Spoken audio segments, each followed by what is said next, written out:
겨울이 깊어가는 어느 날이었습니다. 눈은 하루 종일 멈출 줄 모르고 쏟아졌고 찬바람이 벽 틈새를 파고들어 집안까지 얼려놓았습니다.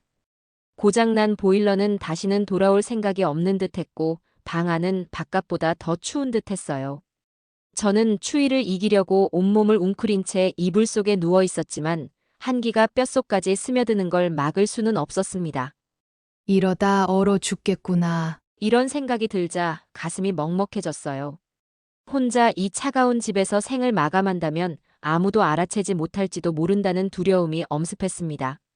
고독사라는 말이 남의 얘기 같지 않았어요. 이러고 있을 때가 아니라고 결심했습니다. 그 순간 머릿속에 떠오른 건 오랜 시간 소원했던 아들 지훈의 얼굴이었어요. 크리스마스 이브잖아. 아무리 서먹해도 어머니가 찾아가면 설마 문전박대하겠어? 아들에게 연락을 하려 했지만 너무 오랜만에 전화를 하려니 망설여졌습니다. 차라리 직접 찾아가기로 마음먹었어요. 짐을 꾸리면서도 가슴 한구석은 묘한 떨림으로 가득 찼습니다. 옷 몇 벌과 감기약, 그리고 아들 가족에게 줄 떡 한 상자를 챙기며 스스로에게 말했어요. 가족인데, 그래도 크리스마스인데 따뜻하게 맞아줄 거야. 집 밖으로 나가자 매서운 바람이 얼굴을 세차게 때렸습니다. 눈발은 앞을 가릴 정도로 거셌고 발을 내디딜 때마다 눈 속으로 푹푹 빠졌습니다. 마을 버스는 폭설로 이미 끊긴 상태였고 택시는 꿈도 꿀 수 없었습니다. 저는 두꺼운 외투를 여미고 목도리를 단단히 감고서 걸음을 옮겼어요. 손끝이 얼어붙는 것 같았지만 멈출 수 없었습니다. 길을 걸으며 문득 옛 생각이 났어요. 지훈이 어렸을 적 크리스마스가 되면 같이 눈사람을 만들고 트리를 꾸미던 모습이 떠올랐습니다. 그때는 그렇게 웃고 떠들던 아이가 이제 어머니를 어떻게 생각할지 알 수 없었어요. 언제 이렇게 멀어졌지? 마음이 묵직해졌지만 그래도 희망을 품으려 했습니다. 지훈의 아이들, 내 손주들의 얼굴도 떠오르면서 한편으론 설레기도 했어요. 한참을 걸은 끝에 드디어 아들이 사는 아파트에 도착했습니다. 화려한 크리스마스 장식들로 환하게 빛나는 아파트 단지는 따뜻해 보였지만 이상하게 저에게는 차갑게 느껴졌어요. 엘리베이터를 타고 아들의 집이 있는 층으로 올라가며 문득 불안한 생각이 들었습니다. 혹시 내가 너무 갑작스럽게 찾아오는 건가? 그래도 가족인데. 문 앞에 서서 초인종을 눌렀습니다. 안에서 인기척이 들리더니 문이 열렸습니다. 며느리 은영의 얼굴이 보였어요. 그녀는 순간 놀란 듯 눈을 크게 뜨더니 어딘가 당황스러운 표정을 지으며 말을 건넸습니다. 어머니, 무슨 일이세요? 여기까지 어떻게 오셨어요? 집 보일러가 고장나서 너무 추워서 그러는데 잠깐 너희 집에 신세 좀 질 수 있을까 해서 왔단다. 은영은 잠시 안을 돌아보더니 살짝 문을 열었습니다. 들어오세요. 제가 지훈 씨한테 말할게요. 문을 열고 들어선 거실에는 반짝이는 크리스마스 트리와 캐럴이 흘러나오고 있었습니다. 아이들의 웃음소리가 방 안에서 들리는 듯 했지만 그 웃음이 저를 위한 것이 아니라는 걸 직감할 수 있었습니다. 저는 여행 가방을 벗어놓고 조심스럽게 거실 한쪽에 섰습니다. 얼마 지나지 않아 아들 지훈이 방에서 나왔습니다. 저를 본 그의 얼굴에는 놀라움과 어색함이 교차했습니다. 어머니, 추운데 어떻게 오셨어요? 걸어오셨나요? 그래. 집에서 버틸 수가 없어서 왔단다. 크리스마스인데 너희 가족 얼굴도 보고 싶고 해서. 지훈은 잠시 말을 잇지 못하다가 억지 미소를 지으며 말했습니다. 아, 그러셨군요. 미리 말씀이라도 주셨으면 저희도 준비를 좀 했을 텐데요. 오늘 처가집 가족도 오기로 해서. 지훈의 말에 은영이 곧바로 끼어들었습니다. 어머님, 방이 정리가 안 돼서요. 저희도 바빠서 어디서 주무실지 고민 좀 해봐야겠네요. 아니다. 소파에서 자도 된다. 나는 그냥 잠깐 쉴 수 있으면 충분하다. 은영은 고개를 저으며 빠르게 대답했습니다. 아니요. 거실은 아이들이 트리 꾸미고 놀아서 어머님이 편히 쉬시긴 힘드실 거예요. 짐 보관하는 방이 있거든요. 그쪽에서 주무시면 될 것 같아요. 그녀는 내게 마치 일을 해결했다는 듯한 표정으로 이불 한 채를 건네주더니 곧장 나를 방으로 안내했습니다. 방은 정말이지 짐들로 가득했어요. 작은 방 한 구석에는 상자들이 쌓여 있었고 나머지 공간엔 먼지가 쌓인 가구와 잡동사니들이 흩어져 있었습니다. 은영은 문을 열고 들어서더니 방 한편에 이불을 던지듯 놓았습니다. 여기서 쉬시면 돼요. 저희도 손님들이 와서 정신이 없거든요. 그냥 조용히 쉬시고 방 밖으로는 안 나오시는 게 좋을 것 같아요. 어머님도 편하실 테고요. 그녀는 대충 정리된 방을 한번 휙 둘러보더니 다시 거실로 나가버렸습니다. 나는 그 자리에 멍하니 서서 방 안을 둘러봤습니다. 먼지 냄새가 코를 찔렀고 온기는커녕 답답함이 먼저 밀려왔습니다. 그래, 그냥 여기가 조용하니 나한테도 나을 거다. 괜히 신세 지는 입장에서 뭐라 하겠니? 이불을 깔고 몸을 뉘었지만 눈앞에 펼쳐진 상황은 도무지 잠이 올 분위기가 아니었습니다. 방 밖에서는 아들 가족과 은영의 친정 식구들이 크리스마스 파티를 벌이며 왁자지껄하게 웃고 떠드는 소리가 들려왔어요. 그 소리는 내 마음을 더 무겁게 만들었습니다. 그들의 웃음소리가 높아질수록 나는 이 집에서 더더욱 멀어진 기분이 들었습니다. 지훈의 목소리가 들려왔습니다. 장모님, 여기 앉으세요. 과일 좀 드실래요?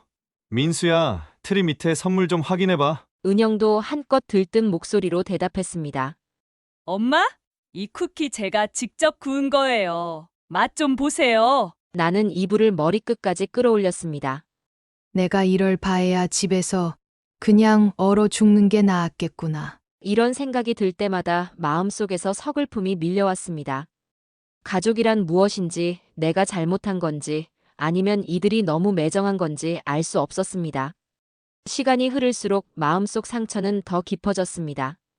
방 밖에서는 크리스마스 캐럴이 흘러나오고 아이들이 선물을 열며 깔깔대는 소리가 계속 이어졌습니다. 그 모든 소리가 나와는 상관없는 세상처럼 느껴졌습니다. 저는 다시 한번 생각했어요. 차라리 마음이 추운 이 집에 오지 않았다면 어땠을까? 나의 존재를 이렇게까지 외면당할 일이 있었을까? 눈물이 뺨을 타고 흘렀습니다. 이불로 얼굴을 가렸지만 눈물이 멈추질 않았습니다. 그래도 여기까지 온 건 잘한 일이겠지, 그렇겠지, 스스로를 위로하려 했지만 마음은 점점 무거워졌습니다. 문틈 사이로 흘러나오는 웃음소리는 끝내 내 잠을 방해하며 긴 밤을 만들었습니다. 크리스마스 아침, 창밖에는 여전히 눈이 펑펑 내리고 있었습니다. 바람은 밤새 불어 닥쳤는지 아파트 단지 주변은 온통 하얀 눈으로 뒤덮여 있었어요. 저는 짐이 가득한 작은 방 안에서 천장을 바라보며 누워 있었습니다. 온몸이 무겁고 마음은 그보다 더 가라앉아 있었습니다. 나도 모르게 한숨이 새어나왔어요. 그때 방문이 천천히 열리더니 아들 지훈이 조심스럽게 얼굴을 내밀었습니다. 그는 어딘가 머뭇거리며 눈을 피하는 듯 보였어요. 어머니, 잘 주무셨어요? 잘 잤다. 따뜻하더라. 제가 애써 태어난 척 대답했지만 지훈은 여전히 어색한 표정을 감추지 못했습니다. 그는 한참 말을 고르다 결국 낮은 목소리로 말을 꺼냈습니다. 어머니, 사실은요, 오늘 보일러 수리공 부르기로 했어요. 수리 끝나면 집으로 돌아가시는 게 어떨까 싶어서요. 저는 순간 할 말을 잃었지만 그를 곤란하게 하고 싶진 않았어요. 그래, 내 말이 맞다. 나도 오래 머물 생각은 없었다. 지훈은 안도한 듯 고개를 끄덕이며 덧붙였습니다. 추운데 여기까지 오신 것도 힘드셨을 텐데 집에서 쉬시는 게 더 편하실 것 같아서요. 보일러 고쳐드릴 테니 걱정 마세요. 저는 그 말을 듣고도 속이 허전했지만 아무 내색도 하지 않았습니다. 천천히 일어나 이불을 정리하고 방 한쪽에 놓아둔 가방을 챙기기 시작했어요. 지훈은 한 발 물러나 방 밖에서 제가 짐을 싸는 모습을 가만히 바라보고 있었습니다. 그 시선이 왜 그리 차갑게 느껴졌는지 모를 일이었습니다. 현관으로 나오니 며느리 은영이 주방에서 손주들에게 아침을 차려주고 있었습니다. 그녀는 저를 힐끗 보더니 아무 말 없이 고개만 끄덕였습니다. 저는 그저 씁쓸한 마음을 삼키며 가방을 들었습니다. 현관에서 지훈은 한 손으로 문을 열며 말했습니다. 어머니, 조심히 가세요. 보일러 고쳐지면 제가 다시 연락드릴게요. 그래, 크리스마스인데 이렇게 신경 써줘서 고맙다. 제 목소리는 최대한 담담하려 했지만 떨림을 감출 수는 없었습니다. 문 밖으로 나섰을 때 차가운 바람이 온몸을 휘감았습니다. 문이 닫히는 소리가 뒤에서 들렸지만 저는 돌아보지 않았습니다. 눈발은 더 거세졌고 바람은 얼굴을 사정없이 후려쳤습니다.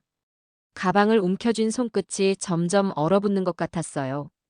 길을 걷는 동안 마음속으로 여러 가지 생각이 들었습니다. 내가 가족에서 설 자리가 없구나. 내가 왜 이곳에 왔을까? 그냥 집에서 혼자 얼어붙었어도 이보다 덜 초라했겠지. 걸음을 옮길수록 저 자신이 점점 작아지는 것 같았습니다. 멀리서 아파트 단지에서 들리는 웃음소리와 크리스마스 캐럴은 이곳까지 희미하게 들려왔습니다. 그 소리가 제 귀에는 너무나 멀게만 느껴졌습니다. 문득 성냥팔이 소녀 이야기가 떠올랐어요. 성냥을 팔며 얼어 죽어가던 그 소녀처럼 나도 이 눈보라 속에서 그냥 사라지는 게 더 나은 건 아닐까. 눈길을 걸으며 멈출 수도 그렇다고 계속 걸을 수도 없었습니다. 마음이란 게 참 희한했어요. 이렇게까지 외면당하고도 여전히 돌아갈 곳은 그 작은 집뿐이라는 게 서글펐습니다. 겨우 집에 도착해 문을 열었을 때 찬 공기가 얼굴을 스치며 맞아들였습니다. 집 안은 여전히 차갑고 고요했습니다. 가방을 내려놓으며 문득 떠올렸어요. 이 집도 아들 집도 따뜻하지 않다면 결국 어디에도 내가 있을 곳은 없는 거겠지. 크리스마스 아침은 그렇게 저를 더욱 초라하게 만들며 지나갔습니다. 아들이 보낸 보일러 수리공이 도착했을 때 그는 집 안에 들어오자마자 눈살을 찌푸렸습니다. 차가운 공기와 서늘한 분위기에 깜짝 놀란 얼굴로 저를 바라보며 말했어요. 아니 어르신, 여기서 이 추위에 어떻게 지내셨어요? 이러다 큰일 나십니다. 뭐 다들 춥게 사는 거려. 이제 와주셨으니 다행이죠. 수리공은 고개를 절레절레 흔들며 보일러를 살피기 시작했습니다. 손을 재빠르게 움직이며 부품을 교체하고 여기저기 만지더니 얼마 지나지 않아 따뜻한 바람이 돌기 시작했습니다. 방 안 공기가 점점 훈훈해졌어요. 이제 괜찮으실 겁니다. 그래도 너무 오래 방치하지 마세요. 이런 추위에 혼자 계시다가 정말 큰일 나십니다. 고생 많았어요. 날도 추운데 이렇게 와줘서 정말 고맙습니다. 그는 툭툭 손을 털며 문을 향해 나갔지만 나가기 전 다시 한번 뒤돌아보며 말했습니다. 어르신, 앞으로 이런 일이 있으면 꼭 빨리 연락하세요. 건강이 최우선입니다. 몸 상하면 아무 소용 없어요. 그의 걱정 어린 말투가 제 마음에 따뜻하게 스며들었어요. 그렇게 스스로 다짐하며 방 안에 앉아 있자니 훈훈한 공기가 몸을 녹이는 것처럼 마음도 한결 풀리는 기분이 들었습니다. 얼마 지나지 않아 전화벨 소리가 방 안을 가득 울렸습니다. 낯선 번호였습니다. 약간의 망설임 끝에 전화를 받았습니다. 여보세요? 김정숙 씨 맞으신가요? 저는 고인이 되신 남편분의 옛 동료입니다. 갑작스러운 전화라 죄송합니다만 드릴 말씀이 있어 이렇게 연락드렸습니다. 낮고 차분한 목소리가 들려왔습니다. 어딘가 낯설지만 진중한 기운이 느껴졌습니다. 네, 맞습니다만. 누구세요? 남편의 이름이 언급되자 가슴이 철렁 내려앉았습니다. 몇 년 전 떠난 남편과 관련된 일이라니 도대체 무슨 일이란 말인가 싶었어요. 남편의 동료라고요? 무슨 일로 저를 찾으셨나요? 그는 잠시 침묵하더니 낮고 무게감 있는 목소리로 말을 이었습니다.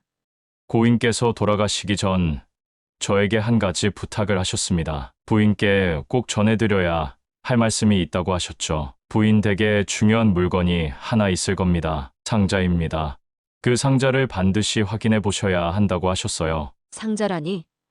저는 그의 말에 순간 어리둥절했습니다.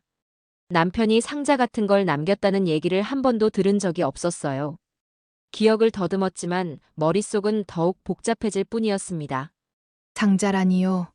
그런 얘긴 들어본 적이 없는데요. 혹시 더 자세히 말씀해 주실 수 있나요? 저도 그 상자 안에 무엇이 있는지는 알지 못합니다. 하지만 고인께서 그것이 부인의 삶에 큰 영향을 미칠 수 있다고 하셨습니다. 꼭 확인해 보시길 바랍니다. 그의 말이 끝나자 심장이 두근거리기 시작했습니다. 남편이 왜 그런 말을 남겼을까? 그리고 그 상자가 정말 있다면 대체 무엇이 들어있는 걸까? 전화를 끊은 후 저는 거실에 앉아 깊은 생각에 잠겼습니다. 낡은 집 곳곳을 떠올리며 그 상자가 어디 있을지 고민했습니다. 마음 한구석에서는 정말 그런 상자가 있을까? 하는 의문이 들었지만 다른 한편으로는 남편의 마지막 부탁을 무시할 수 없었습니다. 저는 천천히 집 안을 둘러보기 시작했습니다. 오래된 서랍장과 벽장, 침대 밑까지 하나씩 열어보며 먼지가 가득한 물건들을 꺼냈습니다. 이 작은 집 안에서 상자를 찾는 일이 쉽지 않았어요. 과거의 기억들이 물건마다 떠올랐지만 상자라는 단서는 찾을 수 없었습니다. 내가 잊어버린 걸까? 아니면 정말 중요한 물건이 맞는 걸까? 혼란스러운 마음이 계속 머릿속을 떠다녔습니다. 하지만 남편이 그렇게 강조했다면 분명 이유가 있을 거라는 생각이 들었습니다. 저는 다시 한번 남편의 흔적을 더듬으며 상자를 찾기 위해 집 안을 샅샅이 뒤지기 시작했습니다. 온 집안을 뒤지며 상자를 찾으려 했지만 상자는 좀처럼 모습을 드러내지 않았습니다. 서랍과 벽장, 심지어 침대 밑까지 구석구석을 살폈지만 허탕이었어요. 머리끝이 지끈거릴 만큼 시간이 흘렀지만 아무 소득 없이 이대로 포기할 수는 없었습니다. 그러다 문득 남편의 책꽂이가 눈에 들어왔습니다. 남편이 생전에 가장 아끼던 공간이었죠. 그는 그곳에서 책을 읽으며 조용히 시간을 보내곤 했습니다. 혹시 여기 있을까? 하는 마음으로 조심스럽게 책을 하나씩 꺼내기 시작했습니다. 먼지가 가득한 책꽂이를 뒤지며 숨을 죽이고 살폈습니다. 그때 책 뒤쪽에서 손끝에 무언가 딱딱한 것이 닿았습니다. 책들 사이에 감춰져 있던 낡고 묵직한 상자가 나타났습니다.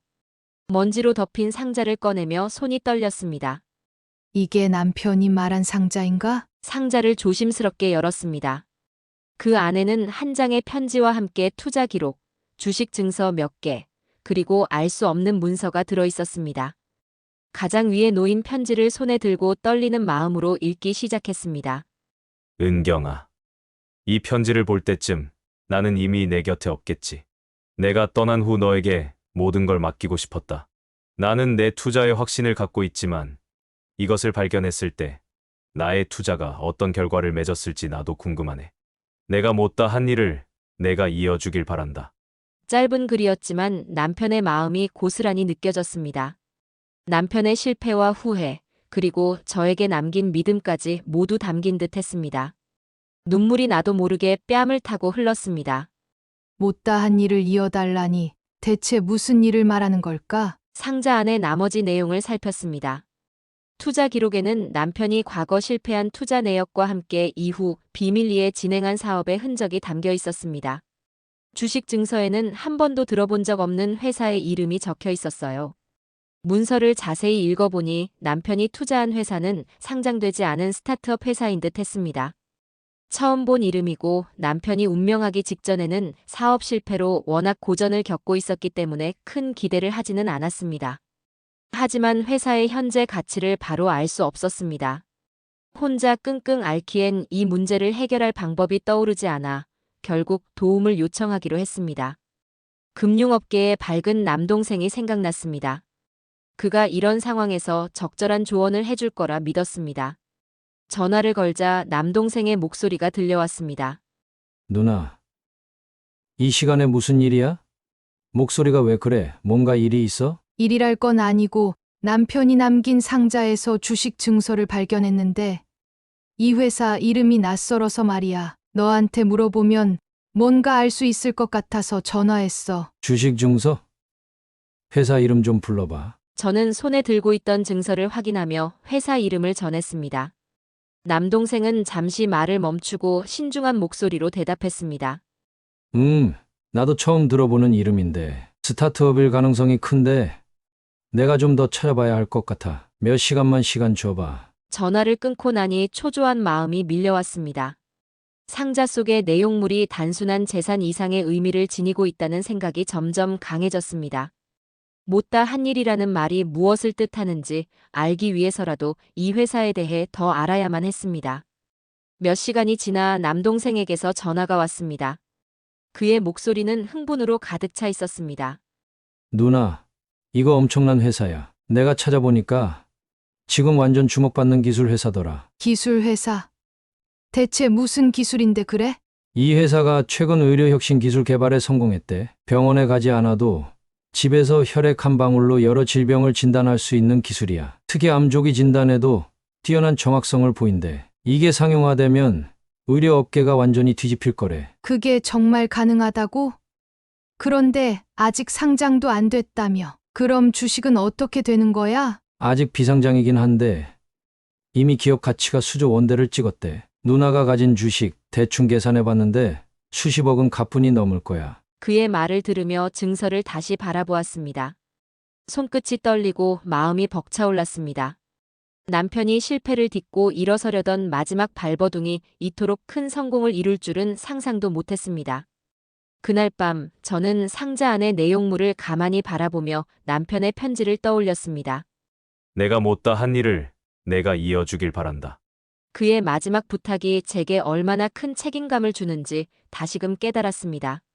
저는 남편의 뜻을 이어가겠다는 결심을 마음속 깊이 새기며 상자를 조심스레 닫았습니다. 낡은 상자 속에서 발견한 투자 기록과 주식 증서를 바라보며 남편과 함께했던 지난 날들이 떠올랐습니다. 그 모든 시작은 5년 전 남편의 사업이 어려워지던 때였습니다. 남편은 평생을 바쳐 키운 회사를 지키기 위해 온 힘을 쏟았습니다. 하지만 경기 불황과 연이은 악재가 회사를 무너뜨렸습니다. 회사가 기울어가던 시기에 남편은 저녁 식탁에서 아들과 처음으로 심각한 이야기를 꺼냈습니다. 지훈아, 내가 알다시피 지금 회사 상황이 심각하다. 직원들 임금도 간신히 맞추고 있는 상태다. 내가 회사에서 중요한 역할을 하고 있으니 나와 함께 이 위기를 헤쳐나가 보자. 아들은 무거운 표정으로 식탁 위를 내려다보며 아무 말도 하지 않았습니다. 남편은 아들의 대답을 기다리며 한숨을 내쉬었지만 결국 아들은 고개를 들고 차갑게 말했습니다. 아버지, 솔직히 말씀드리면 저는 제 인생도 중요합니다. 회사가 이렇게 된 건 안타깝지만 제 몫만 챙기고 물러나는 게 맞는 것 같아요. 그 말을 들은 남편은 한동안 아무 말도 하지 못했습니다. 숟가락을 내려놓고 고개를 숙인 채 오래도록 침묵만 이어졌습니다. 그날 저녁 식탁에선 더 이상의 대화가 이어지지 않았습니다. 며칠 후 남편은 아들과 다시 한번 이야기를 나누려 했습니다. 지훈아, 내가 그날 한 말은 이해한다. 하지만 지금은 가족이 함께 힘을 모아야 할 때다. 직원들 임금과 회사 채무를 해결하려면 너의 도움이 절실하다. 내가 그동안 회사에서 쌓아온 경력이 큰 힘이 될 거야. 아들은 얼굴을 찌푸리며 대답했습니다. 아버지, 제가 회사에 계속 매달린다고 뭐가 달라지겠어요? 이미 답이 없는 상황이잖아요. 저는 제 미래를 위해 제 몫이라도 챙겨야 합니다. 남편의 얼굴이 굳어졌습니다. 그는 깊은 실망감에 말을 잇지 못했습니다. 그래. 내 선택이라면 내가 어찌 맞겠느냐. 하지만 내가 기대했던 건 그런 대답이 아니었다. 내가 가족을 생각했다면 이런 식으로 나오진 않았을 거다. 아들의 태도는 그 후로도 변하지 않았습니다. 남편은 더 이상 아들에게 도움을 요청하지 않았고 스스로 모든 책임을 떠안았습니다.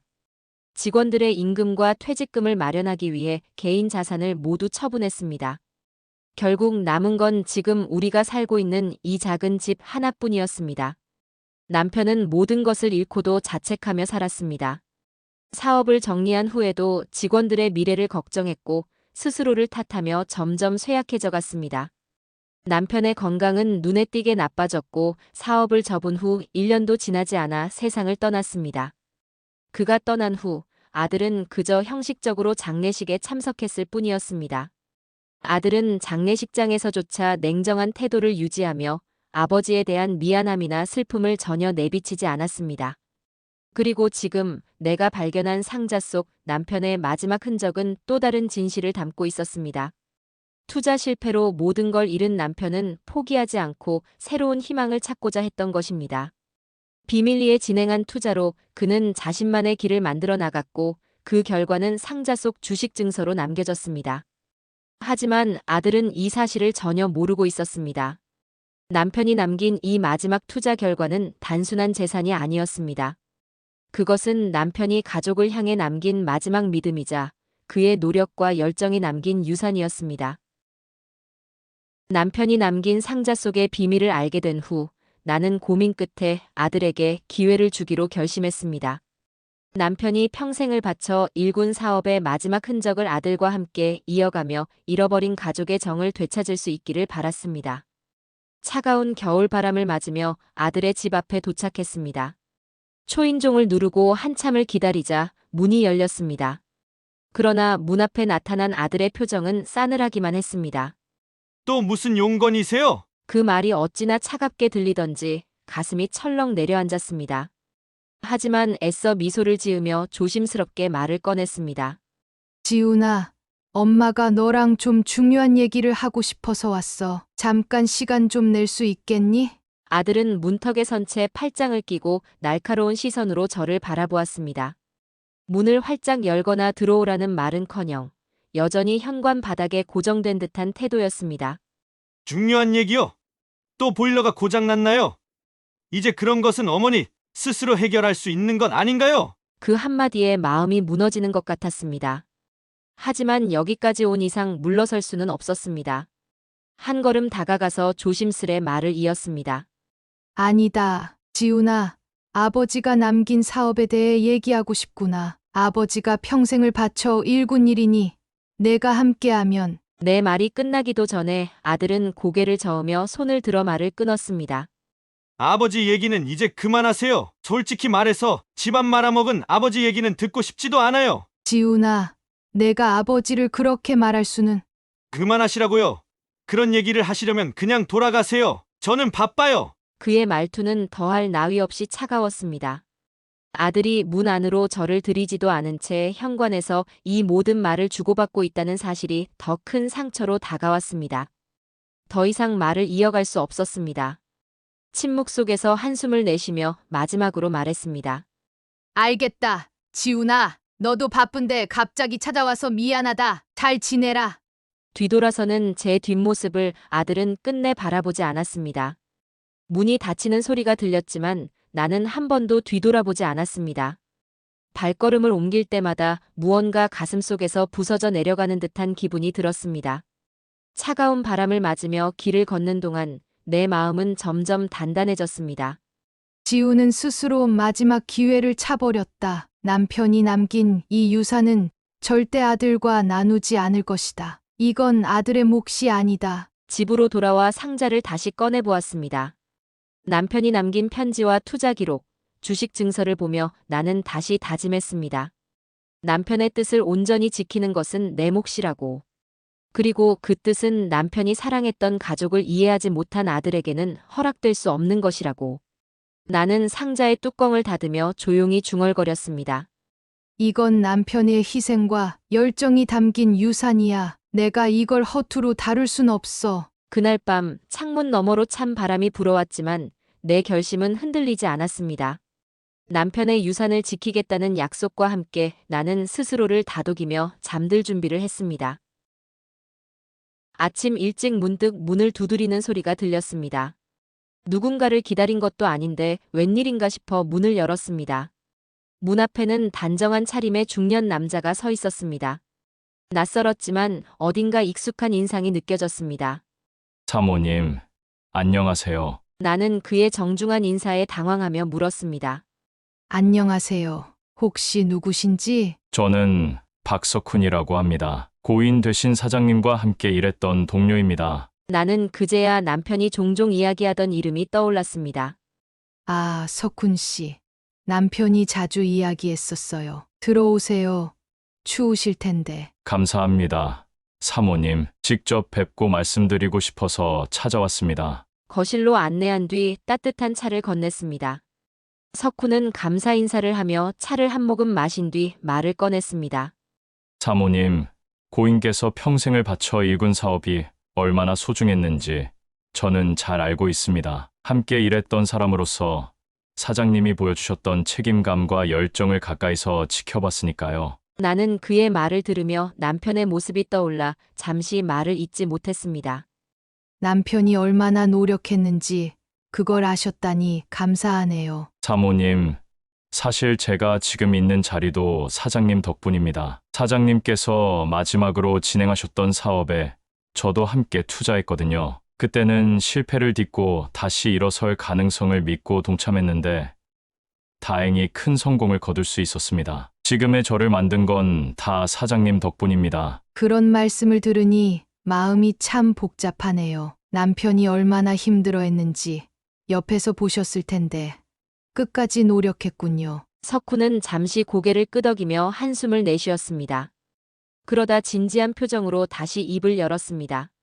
사모님, 이 상자 속에 남아있는 주식 증서와 기록들은 단순한 재산이 아닙니다. 사장님께서 가족을 위해 남긴 마지막 희망이고 당신을 믿고 맡기신 유산입니다. 이 돈을 어떻게 사용하실지는 전적으로 사모님께 달려있지만 신중히 고민해 보셔야 할 것 같습니다. 알겠습니다. 석훈 씨, 더 하실 말씀 있으신가요? 한 가지 말씀드리고 싶은 게 있습니다. 사장님께서 사업을 정리하실 때 아드님께 큰 상처를 받으셨다고 하셨습니다. 그 일로 많이 괴로워하셨고요. 제가 이런 말씀을 드려도 될지 모르겠지만 아드님께 이 돈과 관련해 어떻게 대처할지 신중하게 생각하셨으면 합니다. 나는 그의 말에 가슴이 덜컥 내려앉았습니다.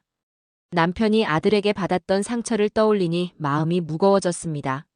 석훈 씨 남편이 그런 이야기를 했었나요? 네, 사모님, 사장님은 아드님을 많이 아끼셨지만 마지막 순간에는 그분도 실망을 감추지 못하셨습니다. 이 돈이 단순히 물질적인 가치로만 사용된다면 사장님의 뜻은 제대로 이어지지 않을 겁니다. 그렇군요. 석훈 씨, 조언 감사합니다. 남편의 뜻을 존중하며 신중히 고민해 보겠습니다. 석훈은 자리에서 일어나며 마지막 말을 남겼습니다. 사모님, 고인은 당신을 믿으셨습니다. 이 돈의 가치를 제대로 이어가실 분이라고요. 도움이 필요하시면 언제든 말씀해 주세요. 감사합니다. 석훈 씨, 꼭 기억할게요. 그가 떠난 뒤 나는 상자를 꺼내 들고 남편의 편지를 다시 읽었습니다. 그의 마지막 뜻을 존중하며 앞으로 무엇을 해야 할지 깊은 생각에 잠겼습니다. 박석훈의 도움으로 남편이 남긴 비상장 주식 중 일부를 현금화했습니다. 남편은 아들의 성정을 미리 알았던 것일까요? 모든 주식을 제 명의로 해두었기에 과정은 복잡하지 않았습니다.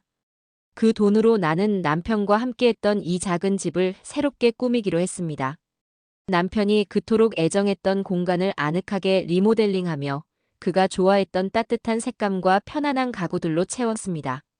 새로워진 집은 마치 남편이 여전히 함께 있는 것처럼 느껴졌습니다.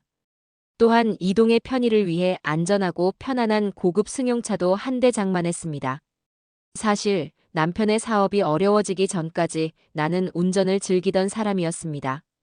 이제는 다시 그 시절의 여유를 조금이나마 되찾고 싶었습니다.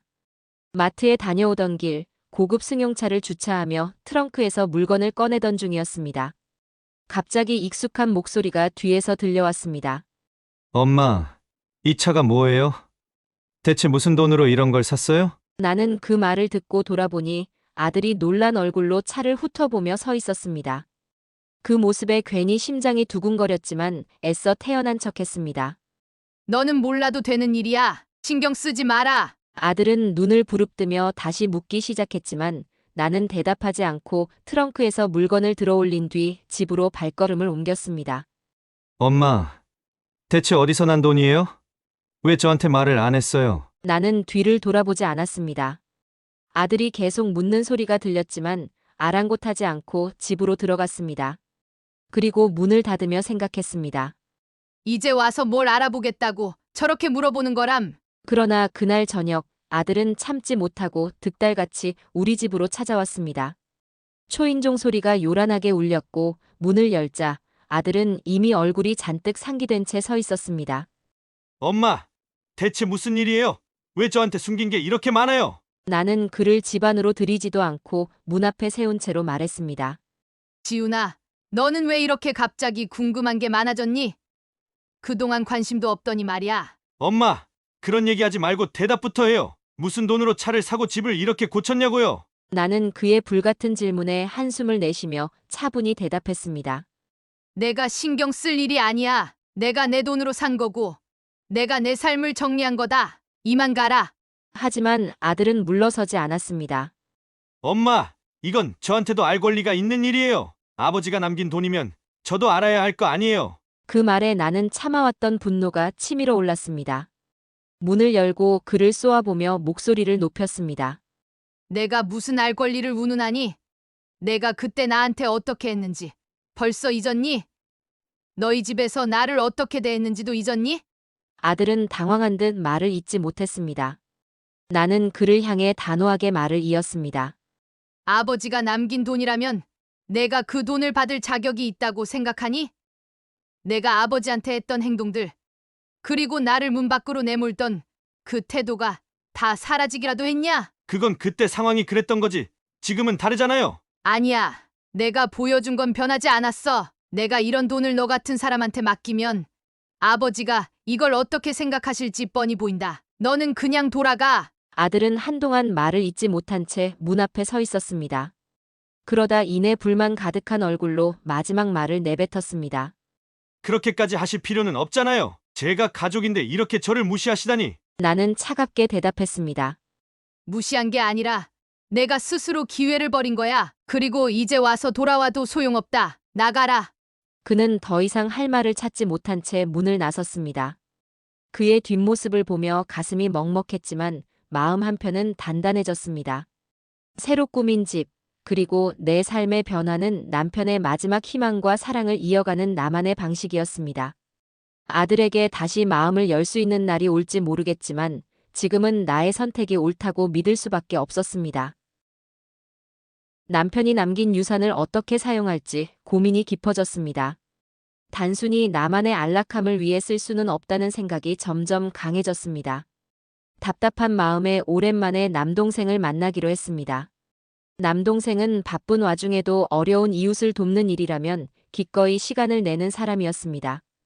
따뜻한 미소로 나를 맞이한 그는 내가 유산에 대해 고민하고 있다는 이야기를 듣더니 진지한 얼굴로 말을 꺼냈습니다. 누나, 그 돈 어떻게 쓸지 대충 생각해 본 거 있어? 그게 문제야. 매형이 얼마나 고생해서 만든 돈인데 함부로 쓸 수도 없고 그렇다고 나 혼자 다 쓰는 것도 좀 그래서. 남동생은 잠시 나를 바라보며 고개를 끄덕이더니 조심스럽게 말했다. 누나, 내가 지금 독거 노인 돕는 일 하고 있는 거 알지? 어르신들 사정이 정말 딱한 분들이 많아. 난 지금도 작게나마 돕고 있는데 누나가 함께하면 더 큰 변화를 만들 수 있을 것 같아. 그의 말을 듣고 머리를 갸웃하며 물었습니다. 독거노인 돕기라니 구체적으로 뭘 한다는 거야? 남동생은 밝게 웃으며 설명을 시작했습니다. 겨울이면 난방비를 지원하거나 끼니를 챙겨드리고 말벗이 되어드리는 일까지 해. 근데 이런 일 하려면 돈이 있어야 하거든. 기부금으로 운영하는데 항상 빠듯해. 누나가 관심이 있다면 재단을 만들어 보는 건 어때? 그의 이야기는 내 마음을 움직이기 시작했습니다. 남편이 남긴 재산을 정말 필요한 사람들에게 쓰는 일이야말로 남편도 기뻐할 일이겠다는 생각이 들었습니다. 며칠 후 남동생과 다시 만나 구체적인 계획을 세웠습니다. 그는 열정적으로 아이디어를 쏟아냈습니다. 누나, 재단을 만들면 독거 어르신들께 주거 지원이나 무료 급식을 제공할 수도 있고 문화 프로그램 같은 것도 운영할 수 있어. 누나가 뜻을 함께 한다면 정말 많은 분들께 도움이 될 거야. 근데 내가 이런 걸 잘할 수 있을까? 평생 집안일만 해왔잖아. 이런 큰일을 맡아본 적이 없어서 겁이 나네. 남동생은 고개를 저으며 단호히 대답했습니다. 누나, 걱정하지 마. 내가 도울게. 그리고 매형도 누나라면 충분히 이 일을 하라고 하셨을 거야. 매형은 항상 누나를 믿었잖아. 누나는 그분 뜻을 이어가고 있는 거잖아. 그의 말을 들으며 용기가 생겼습니다. 남편이 남긴 유산이 단순한 돈이 아니라 누군가의 삶을 바꾸는 데 쓰일 수 있다면 그것만으로도 충분히 의미 있는 일이라고 느꼈습니다. 재단 설립을 준비하면서 남동생과 함께 현장을 방문하기도 했습니다. 오래된 주택에서 홀로 지내시는 어르신들을 만나며 그들의 외로움을 실감했습니다. 말벗이 되어드리는 것만으로도 얼굴에 환한 웃음이 번지는 모습을 보니 내가 해야 할 일이 분명해졌습니다. 남편이 이런 일에 돈을 쓰라고 남긴 건지 몰라도 이렇게 의미 있는데 쓰일 줄 알았으면 좋아했을 거야. 그럼 매형도 누나를 믿고 맡기신 거잖아. 누나는 그 뜻을 잘 이어가는 중이야. 어르신들도 곧 누나가 얼마나 큰 힘이 되는지 알게 될 거야. 몇 달 뒤 재단이 설립되었습니다. 나는 재단 이름을 남편의 이름에서 따왔습니다. 남편이 남긴 희망이 어려운 이웃들에게 새로운 등불이 되길 바라는 마음이었습니다.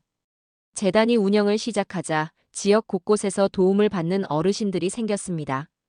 따뜻한 한 끼를 대접받고 감사 인사를 건네는 그들의 미소는 내 마음을 따뜻하게 채워주었습니다. 내가 잘하고 있는 거겠지. 당신이 남긴 걸 이렇게 이어가고 있어. 남편의 사진을 바라보며 혼잣말을 했습니다. 이 일은 내 남은 삶의 의미가 되었고 나는 매일 감사한 마음으로 살아가고 있었습니다. 크리스마스 이브의 그날, 아들 집 현관에서 발을 들이지도 못하고 내쳐졌던 기억이 문득 떠올랐습니다.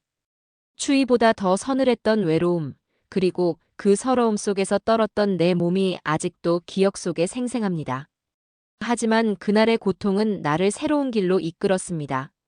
내게 주어진 이 재산과 시간이 그저 나만의 안락함을 위해 쓰이는 것이 아니라 진정 필요한 이들에게 희망이 될 수 있다면 얼마나 보람찰까 하는 생각이 들기 시작했습니다. 남동생과 함께 시작한 재단 활동은 나의 삶을 점점 더 풍요롭게 만들어 주었습니다. 남동생은 늘 열정적이었고 그 열정은 나를 끊임없이 움직이게 했습니다. 그리고 박석훈 씨, 남편의 동료였던 그는 진정한 지원군이 되어 주었습니다. 그의 도움은 단순히 금전적인 것이 아니었습니다. 그는 봉사에도 함께 참여하며 말했습니다. 사모님, 이런 일을 하시는 모습에 제가 오히려 더 배웁니다. 사장님께서 살아계셨다면 정말 자랑스러워 하셨을 겁니다. 석훈 씨가 이렇게 도와주시니 제가 더 힘이 나요. 남편도 이 모습을 봤다면 기뻐했겠죠. 그는 재단의 기부를 아끼지 않았고 직접 봉사 현장에도 자주 나왔습니다. 어르신들과 이야기를 나누고 그들의 마음을 어루만지는 모습에서 그의 진심이 느껴졌습니다. 활동은 점점 더 확장되었습니다. 추운 겨울, 무료 급식소에서 따뜻한 밥 한 끼를 제공하고 난방비를 지원하며 어르신들의 외로운 마음을 달래주는 말벗 프로그램까지. 이런 작은 움직임들이 어르신들에게 얼마나 큰 위로가 되는지 현장에서 직접 느낄 수 있었습니다. 어느 날 한 어르신이 급식소에서 따뜻한 밥을 받으며 웃으며 말했습니다. 이런 따뜻한 밥 한 그릇이 뭐라고? 내 평생 이런 호강은 처음이야. 정말 고마워요. 그 말에 나는 눈시울이 붉어졌습니다. 내가 느꼈던 외로움과 서러움이 이제는 누군가를 위로하는 힘이 될 수 있다는 것이 얼마나 큰 기쁨인지 깨닫게 되었습니다. 남동생과 박석훈 씨와의 대화는 나를 더욱 단단하게 만들어 주었습니다.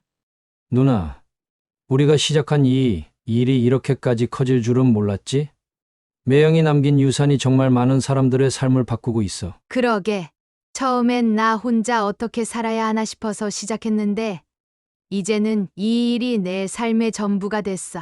사모님, 사장님께서 이 모습을 보셨다면 정말 흐뭇해하셨을 겁니다. 이 돈은 단순한 재산이 아니라 사장님의 뜻이었잖아요. 그렇죠.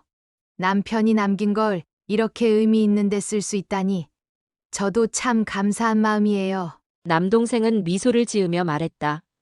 누나, 지금처럼만 계속해. 어르신들이 누나 덕분에 얼마나 따뜻하게 사는지 알아? 그 말에 나는 웃으며 고개를 끄덕였습니다. 이제 아들과의 갈등은 더 이상 내 삶을 무겁게 하지 않았습니다. 완전히 단절하는 대신 내 삶을 사회적으로 더 의미 있는 방향으로 나아가기로 결심했기 때문입니다. 내가 받은 상처와 외로움은 이제 내가 누군가를 돕는 힘이 되었고 그것이 내 삶의 새로운 기쁨이자 보람이 되었습니다. 그날 밤 창가에 앉아 남편의 사진을 바라보며 속삭였습니다.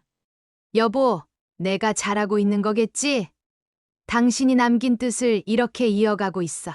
이 일을 하면서 내 삶에 새로운 기쁨이 생겼어.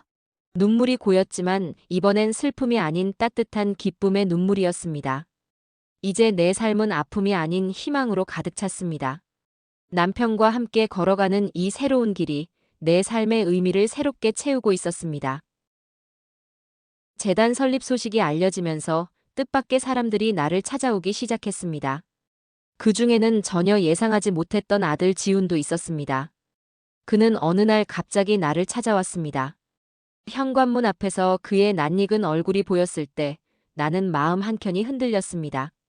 엄마, 잠시 이야기 좀 할 수 있을까요? 나는 잠시 머뭇거리다가 문을 열어주었습니다. 들어와. 무슨 일이니? 지우는 거실 소파에 앉으며 잠시 말을 망설이는 듯 했습니다. 내가 차를 건네자 그는 조용히 고개를 숙이며 말했다. 엄마, 제가 정말 잘못했어요. 그동안 너무 어리석었고 엄마한테 상처만 준 것 같아요. 그의 사과는 진지해 보였지만 나는 쉽게 그의 말을 받아들일 수 없었습니다. 그래. 내가 잘못했다는 건 이제 알겠어. 그런데 지훈아, 말로 하는 사과만으로는 부족하다는 거 알지? 지우는 고개를 들어 나를 바라보았습니다. 그의 눈빛에는 간절함이 담겨 있었습니다. 정말이에요, 엄마. 이제는 제가 엄마한테 잘할게요. 그리고 엄마가 하는 재단 활동도 돕고 싶어요. 나는 잠시 숨을 고르며 그를 똑바로 바라보았습니다. 지훈아, 내가 변했는지 어떻게 확신할 수 있겠니? 말보다는 행동으로 보여줘야 하지 않겠니? 내가 진정으로 변했다면 그걸 내 삶으로 증명해라. 내게 말로 설득하려 하지 말고. 그의 얼굴은 실망스러워 보였지만 그는 고개를 끄덕이며 대답했습니다. 알겠어요, 엄마. 앞으로 제 행동으로 보여드릴게요. 그 후 나는 재단 활동에 더욱 몰두했습니다. 무료 급식소에서 따뜻한 밥을 나누고 독거 어르신들의 집을 방문하며 함께 시간을 보내는 일들은 내 삶을 점점 더 풍요롭게 만들었습니다. 과거의 상처와 아들의 냉대는 이제 내 발목을 잡지 못했습니다. 나는 과거의 무게에서 벗어나 현재와 미래에 집중하며 살아가기로 결심했습니다. 어느 날 재단 직원이 내게 조심스럽게 다가와 물었습니다. 회장님, 요즘 자주 오시는 봉사자 중에 한 분이 혹시 아드님 아니신가요? 나는 놀라며 물었습니다. 지훈이가 여기 왔다고요? 그럴 리가 없는데요. 직원은 미소를 지으며 고개를 끄덕였습니다. 맞는 것 같아요. 이름을 밝히진 않았지만 회장님과 많이 닮았더라고요. 급식소에서 어르신들 식사를 나누고 봉사에도 열심히 참여하고 계세요. 그 말을 듣고 마음이 묘하게 뭉클했습니다. 그는 직접 나에게 말하지 않았지만 나름의 방식으로 자신이 변하고 있음을 보여주고 있었습니다. 며칠 후 급식소에서 지훈을 마주쳤습니다. 그는 어르신들께 밥을 나눠드리며 웃고 있었습니다. 내가 나타나자 순간적으로 놀란 듯 했지만 이내 밝게 웃으며 다가왔습니다. 엄마, 아직 부족하지만 제가 변하려고 노력하고 있어요. 나는 그의 진심이 담긴 눈빛을 보며 차분히 대답했습니다. 좋아, 지훈아. 내가 정말 변하려 한다면 그 길을 끝까지 가봐라. 그게 너를 위한 길이기도 하니까. 지훈은 고개를 끄덕이며 말했습니다. 그럴게요, 엄마. 언젠가는 우리 가족이 다시 화합할 수 있는 날이 오길 바래요. 그날 집으로 돌아와 창가에 앉아 남편의 사진을 바라보며 중얼거렸습니다. 여보, 우리 지훈이가 조금씩 변하고 있어요. 당신도 보고 있다면 기뻐하겠죠? 우리 가족이 다시 하나가 될 날이 오겠죠? 재단 활동은 나의 삶에 새로운 활력을 불어넣었습니다. 아들의 작은 변화는 그 희망을 더욱 단단하게 만들어 주었습니다. 내 삶은 이제 과거의 상처와 무게에서 벗어나 현재의 기쁨과 미래의 희망으로 채워지고 있습니다. 아들과의 관계가 완전히 회복될지 언제 그날이 올지는 모르지만 그 길의 시작은 분명히 보이고 있었습니다.